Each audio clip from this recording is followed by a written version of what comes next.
मी प्रशांत जगताप आणि अरविंद शिंदे सातत्याने भांडत होतो. जर आपली आघाडी आहे ना तर तुमचे माझ्या आघाडी आपण आघाडीमध्ये असल्यामुळं तुम्ही असं का करताय? गरज नसताना तुम्हाला एका ठिकाणी एक उमेदवार दिलाय तरी पण तिथं 3 आणि इथं 2, 5 उमेदवार तुम्ही एक्स्ट्रा माझ्याच भागामध्ये का टाकताय? म्हणजे हे सगळं प्री प्लॅन.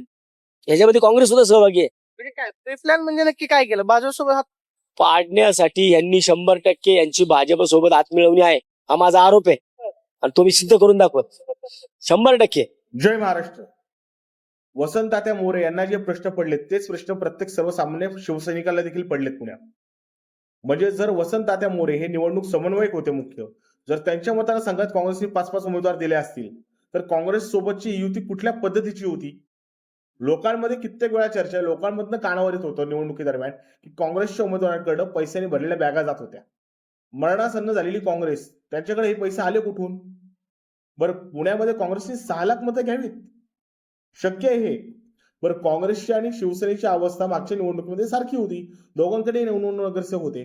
मग काँग्रेसचे 915 होतात आणि शिवसेनेचे 901 होतो. हे कशामुळे घडले?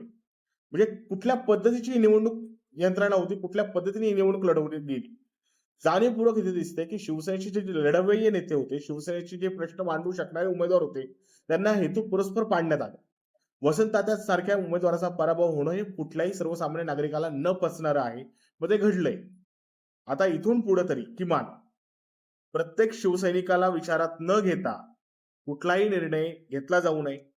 ग्राउंड रिपोर्ट काय आहे, ग्राउंड परिस्थिती काय आहे याचा विचार करावा आणि राष्ट्रीय पक्षासोबत जाताना किमान 10 वेळा विचार केला गेला पाहिजे.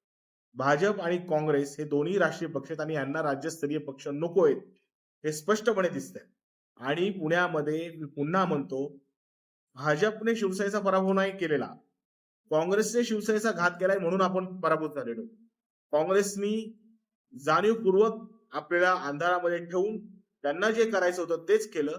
परिणामी शिवसेना उद्धव बाळासाहेब ठाकरे पक्षाचे कित्येक ठिकाणी पॅनलही नव्हते. आज आपली मतांची संख्या देखील त्यांच्यापेक्षा कमी आहे.